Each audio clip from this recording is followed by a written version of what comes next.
Hey everyone, happy 2021. I have an announcement to make before I get into your chart, and that is what we're going to be doing different on this channel. I want to thank you all for all your wonderful comments, really warms my heart, but I would like to get online, upload to you on a weekly basis what we're going to do every Sunday. I'm going to be sharing with you a 36 card read, okay? I know a lot of you watch the tarot readings online. Super informative, and especially when we have 36 cards, which is something I've developed myself as an astrologer. I call it the Astro-Tarot spread. So you will have 12 different areas of your life covered every single Sunday. So hit that subscribe button, get the notification button bell too, so you'll see when they're uploaded. But that is my way of connecting with you a little bit more often instead of uploading these 12 videos once a month, okay? We get to be connected every single week, all right? So let's get into your reading now.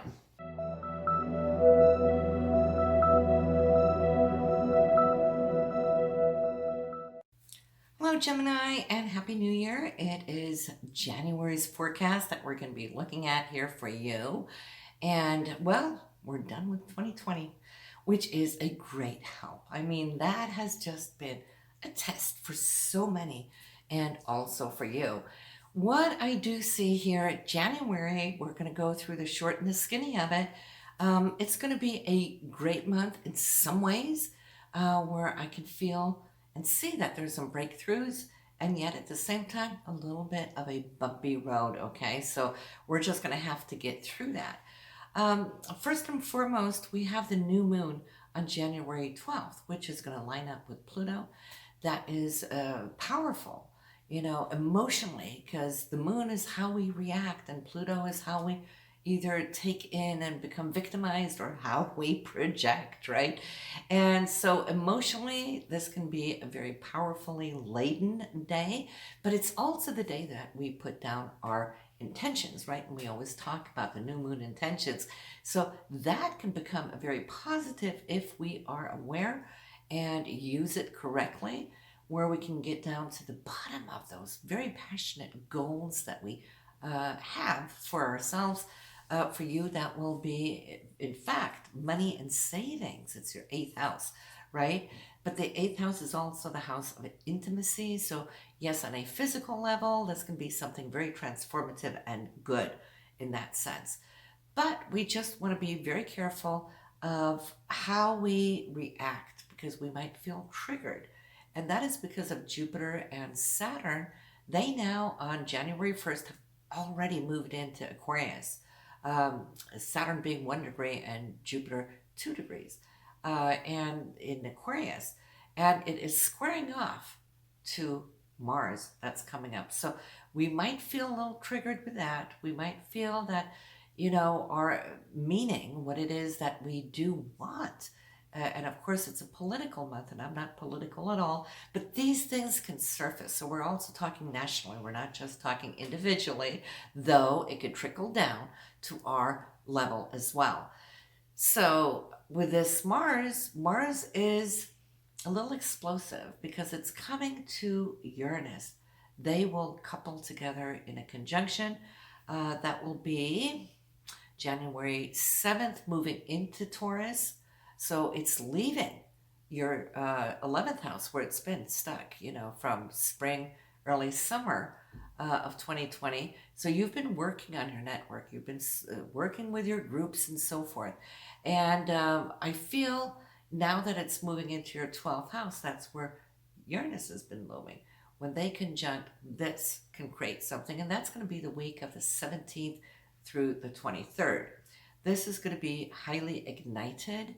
I see, though, that you, since it's in your 12th house, that you're going to be reflecting on it differently. Maybe not just being reactive, as a lot of people having these aspects out in other places of their chart. But since you're having it here, you might be somewhat protected from it. And we know, Gemini, you're such a communicator, right? You love to talk, you love to share this and that, and paying attention to the news. But it's like as if there is a certain wave or a calm And you can catch that wave since it's the energy of Pisces, the 12th house, that can put a little bit of a damper on it. And for you, I think that's good. Nobody else is going to get that. None of the other 11 signs. You will have it if you know how to access it, just so you don't go into that turbulence, because it can be very turbulent that week. And then we have some other intensities coming up too, and that is when Mars and Uranus conjunct, they're going to be squaring off on Jupiter and Saturn. And that's why I say it though, because Jupiter knows what it knows, wants what it wants, and Saturn is there too, and people are going to be very expressive about their belief systems. That's Jupiter, right? And Saturn, they're going to hang on to it. They're going to be tight, and you might be tight. We're all tight about what we believe, and that is what's going to be challenged. And so for you, that is your 12th, 11th, 10th, 9th house, okay? House of higher justice. 7th house is more like justice, but higher justice. And it's really poking you on what you feel to be true, what you feel is genuine, and you're sticking to your guns on it. But since it's now in the sign of Aquarius, it's more like open-minded. If this was a little bit earlier on when it was in Capricorn, you might be a little bit more fixed or holding on, but it's like I can see how your mind might just open and be a little bit more detached. And that's something we're all going to be learning about as Jupiter moves through Aquarius, to be disattached, attached, meaning that it's okay to have our personal meanings and allowing room and space for other people agreeing to disagree. It's a very important lesson. A lot of us are going to have to learn how to roll with that instead of holding on to it. And in 2020, when Jupiter and Saturn was here with Pluto, I think people really stuck to it much more so, and projected it much more so, because that's what Pluto does. Pluto can project, meaning that other people would have to jump into defense to defend their beliefs. Whereas we need to get to a place where we can all agree to disagree. There's room for everybody and everything in this huge universe of the multiverses, right? There is room for it, and we just need to learn how to get along. Now, this is going to be a big thing for you, Gemini. I did mention the new moon on the 12th is very important. It's going to be there with Pluto. So passionately, we're going to feel a lot of emotion, right?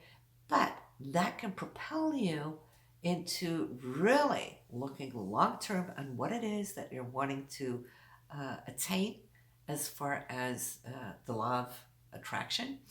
You'll see already by the time of that full moon, which is going to be right there January 28th. The full moon will be 9 degrees in Leo, which for you will be in your 3rd house. So whatever that is, you know, 3rd house, sometimes it's travel, at least short distance travel, not necessarily out of country or anything, but you could come to see maybe that you will be traveling or making travel plans, or maybe you will have somebody visiting from afar. 3rd house is also communication. It's the house you rule. All right. So maybe you're going to give a presentation. And if so, you should have good luck and get a lot of focus from it, because the full moon illuminates. That area will be illuminated for you. Venus will be moving into Capricorn on January 10th through February 2nd. Venus is love, it's romance, it's money, it's all of those things. And for you, that is pretty much into your 8th house. So you could see that maybe you're going to be really working on your taxes, because the 8th house is more other people's money. So in this case, the IRS, right? Savings and all kinds of commissions and royalties. This will be a time that you're going to be looking into it until that of March 5th. So in the overall, do know that this is a personal month to get ahead, to break through with certain things. It's going to be a month with challenges. It's not always just going to be easy. You'll have good days in between where you can roll with it. So keep smiling on those days. And when the tough gets going, lay low. Don't participate unless you really have to. Why? Because it's just in transit. It's moving. Do we really need to have to waste a lot of energy, with things maybe not going anywhere? But that's up to everybody, to deal with it in the way that they want. But for you, Gemini, I think this is going to be great. You're entering into a very creative time with that Mars into your 12th house. Use it to the highest good. And it is the house of Pisces, which is creative. And then meeting up with Uranus there, you can come up with something very, very unusual. That's smart, it's brilliant, it's unique. Pay attention to when that happens. That's the good news and the upside of it. That will be that week from 17th to 23rd. But of course, it's also the time when people at large are going to be like that. Okay, that's the earthquake time. We might even see some earthquakes. We know the earth is constantly in motion and moving with the tectonic plates. So we might have that. But it's also of the great awakener. So whatever it is that you're going to be awakening in your consciousness or in your creativity zone, that is yet remain to be seen, but good luck with that. And hey, listen to your moon and rising sign to see where else these planets are going to be hitting home for you. And I'll see you next time. Have a good one. Bye now, Gemini.